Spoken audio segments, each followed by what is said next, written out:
Episode की शुरुआत में हैंग याओ को मैसेज करता है कि मुझे तुम कल के लिए माफ कर दो। ये जो इवेंट है ये वाकई में एक बहुत अच्छी अपॉर्चुनिटी है तुम्हारे लिए और तुम्हें इस इवेंट में इनवाइट किया गया है। याओ इस इनविटेशन को देख रही होती है। हैंग कहता है कि मुझे उम्मीद है कि तुम यहाँ पर जरूर आओगी, मैं तुम्हारा इंतजार करूंगा। इसके बाद याओ हैंग के साथ इस इवेंट में आ जाती है। अब हैंग याओ से कहती है कि मुझे लगता है कि मेरी लिपस्टिक कुछ ज्यादा ही डार्क है, मैं इसको रिमूव करके आती हूँ। अब याओ जब वापस आती है तो ये देखती है कि नैन हैंग से बात कर रही होती है कि मैं आज रात अब्रॉड जा रही हूँ और नैन हैंग से जो कुछ भी हुआ है उसके लिए माफी मांगती है। तो हैंग कहता है कि याओ तुम्हें माफ कर सकती है लेकिन मैं नहीं, इसीलिए फ्यूचर में तुम्हें मुझे गुड बाय कहने की भी कोई जरूरत नहीं है। अब हैंग याओ को अपने कुछ लॉयर फ्रेंड्स के साथ इंट्रोड्यूस करवा रहा होता है लेकिन याओ यहाँ पर अपसेट दिखाई दे रही होती है। जब ये दोनों इस इवेंट से बाहर आते हैं तो हैंग याओ से पूछता है कि क्या तुम किसी बात पर नाराज हो, तो याओ कहती कि नहीं और कहने लगती कि मुझे बस ये नहीं मालूम कि हमारे दरमियान जो इतने डिफरेंसेस हैं मैं उनको कैसे खत्म करूं। अभी हैंग के फ्रेंड्स इनकी शादी के बारे में जब बात कर रहे होते हैं तो हैंग उनसे कह देता है कि हमारा शादी का कोई भी प्लान नहीं है और वैसे भी शादी इस बात की गारंटी थोड़ी है कि आपकी फीलिंग्स हमेशा ऐसी ही रहेंगी। या इससे कहने लगती है कि तुम कुछ भी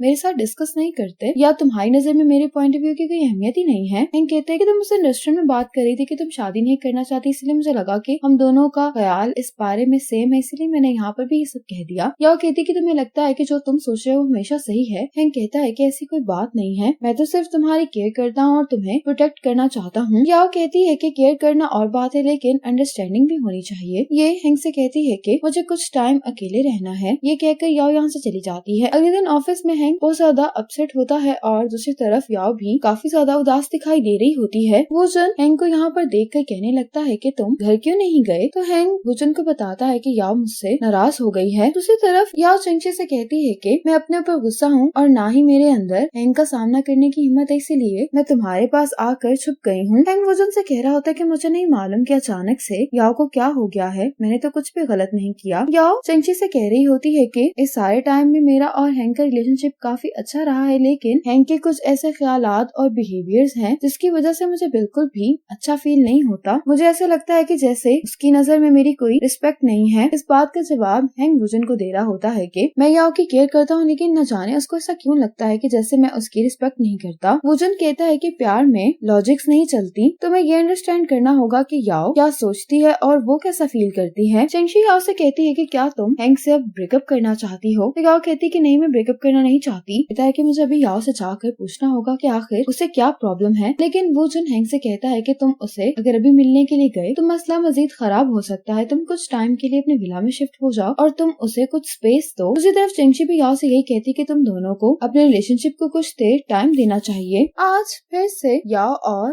बीचिंग केस जीत गए होते। बीचिंग कहती कि मुझे नहीं मालूम था कि ब्रेसलेट इतना अच्छा काम करेगा। याओ कहती है कि हमने इस केस की इन्वेस्टिगेशन काफी अच्छे से की थी लेकिन अगर तुम इस वजह से खुश हो तो मैं कुछ नहीं कहूंगी। अब जब ये दोनों यहाँ से जा रहे होते हैं तो यहाँ पर हैंग भी आ जाता है। इससे पहले कि हैंग याओ से कोई बात करता, यहाँ पर मिस्टर वांग हैंग से बात करने के लिए आ जाते हैं। मिस्टर वांग हैंग से कह रहे होते कि मेरी बेटी हर वक्त मुझसे तुम्हारे बारे में बात करती रहती है, जब भी तुम्हारे पास फ्री टाइम हो तुम उसके साथ खाना खाने के लिए चले जाओ। हैंग कहता है कि मेरे पास बिल्कुल भी वक्त नहीं, मैं बहुत बिजी हूँ। याओ को भी ये सब बातें सुनकर बिल्कुल अच्छा नहीं लग रहा होता और ये बीचिंग के साथ यहाँ से चली जाती है। हैंग मिस्टर वांग से कहता है कि मेरी गर्लफ्रेंड और मेरे बारे में जो रूमर्स फैले हैं वो सब गलत हैं, हम दोनों का रिलेशनशिप बिल्कुल सही जा रहा है। लेकिन मिस्टर वांग हैंग की बात पर यकीन नहीं करते। इसके बाद लॉयर ली याओ के साथ एक केस को डिस्कस कर रहा होता है। ये इनहेरिटेंस का केस होता है और इनकी क्लाइंट का नाम चेनली होता है। लॉयर ली बताता है कि चेनली और उसके हस्बैंड जांग काई ने 1 साल पहले काइली कल्चर बनाया था। कुछ महीने पहले चेनली अपने हस्बैंड और बेटे को अब्रॉड ट्रिप पर ले गई और हॉट एयर बलून को राइड करते हुए चेनली का हस्बैंड और उसके बेटे की डेथ हो गई। अब ये जो इनहेरिटेंस का मसला है ये चेनली और उसकी मदर इन लॉ वांगरन के दरमियान चल रहा है। या लॉयर ली से कहती है कि अगर तो पहले डेथ चेनली के बेटे की हुई है तो फिर चेनली को इनहेरिटेंस में हिस्सा कम मिलेगा। लॉयर ली कहते हैं कि अगर हम किसी तरह ट्रायल में ये साबित कर दें कि पहले डेथ जांग काई की हुई थी तो जांग काई के जो भी शेयर्स थे वो चेनली को मिल जाएंगे। लॉयर ली याओ से कहता है कि चेनली चाहती है कि तुम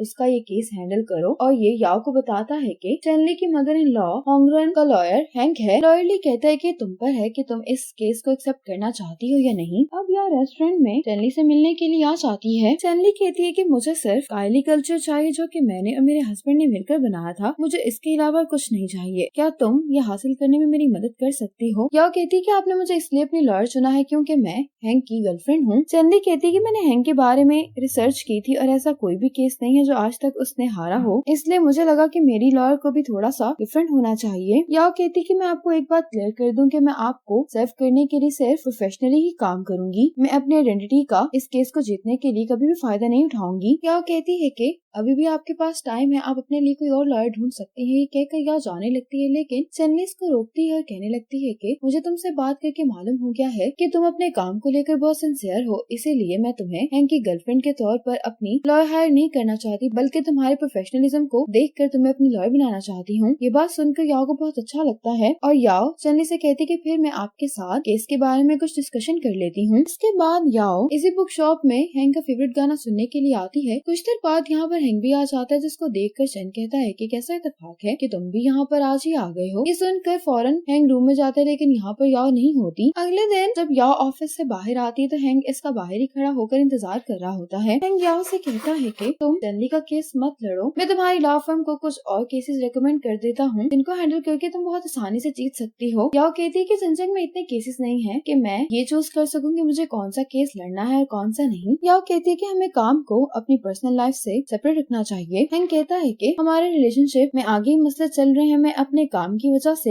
हमारे रिलेशनशिप को और नुकसान नहीं पहुंचाना चाहता। याओ कहती है कि मैं भी एक लॉयर हूँ, तुम्हें क्या लगता है कि मैं तुम्हारी गर्लफ्रेंड होने की हैसियत से तुम्हें इस केस पर कॉम्प्रोमाइज करने के लिए फोर्स करूंगी। ये हैंक से कहती है कि सच्चाई तो यह है कि तुमने कभी मुझे एक मैच्योर और इंडिपेंडेंट लॉयर समझा ही नहीं है और ना ही तुम मेरी रिस्पेक्ट करते हो। हैंक कहता है कि ऐसी बात नहीं है। याओ कहती है कि तुम्हें कुछ भी एक्सप्लेन करने की जरूरत नहीं है, कहकर याओ चली जाती है। अब हैंक याओ के घर के बाहर खड़ा होता है और याओ ने से आज जो कुछ कहा होता है उसी के बारे में सोच रहा होता है और हैंक याओ से मिले बगैर ही यहाँ से चला जाता है। अब याओ अपनी फ्रेंड तिंग से मिलने के लिए आई होती है। तिंग याओ से कहती है कि तुम्हारे रिलेशनशिप की सिचुएशन आगे ही खराब चल रही है, तो तुम इस केस की वजह से अपने रिलेशनशिप को मजीद खराब क्यों कर रही हो। याओ कहती है कि अगर मैं ऐसा ही करती रही तो मैं कभी भी हैंक के लेवल तक नहीं पहुँच पाऊंगी। तिंग कहती है कि हैंक तुम्हारे बारे में सीरियस है, वो तुमसे प्यार भी करता है। याओ कहती है कि मैं ये बात जानती हूँ, मैं भी इस रिलेशनशिप को लेकर सीरियस हूँ, शायद इसी वजह से मुझे अपने करियर के बारे में और ज्यादा टेंशन हो रही है। अब याओ को बीचिंग की कॉल आती है, जिससे कहता है कि चेनली ने सुसाइड करने की कोशिश की है। सुनते ही याओ जल्दी से हॉस्पिटल चेनली को देखने के लिए आ जाती है। याओ चेनली से कहती है कि तुम मुझ पर थोड़ा सा भरोसा रखो, मैं तुम्हें तुम्हारे राइट जरूर दिलवाऊंगी। चेनली कहती है कि आज जांग काई की बर्थडे है। आज मुझे ये बात रियलाइज हुई कि जांग काई के बगैर मेरी जिंदगी का मकसद ही क्या है। याओ कहती है कि मैं जानती हूँ कि आपने अपने प्यारों को खोया है, लेकिन जिंदगी तो चलती रहती है। चेनली याओ को बताती है कि मैं केली इसलिए हासिल करना चाहती हूँ क्योंकि वो कंपनी मैंने और जांग काई ने मिलकर शुरू की थी और वो मेरे पास जांग काई की आखिरी मेमोरी है।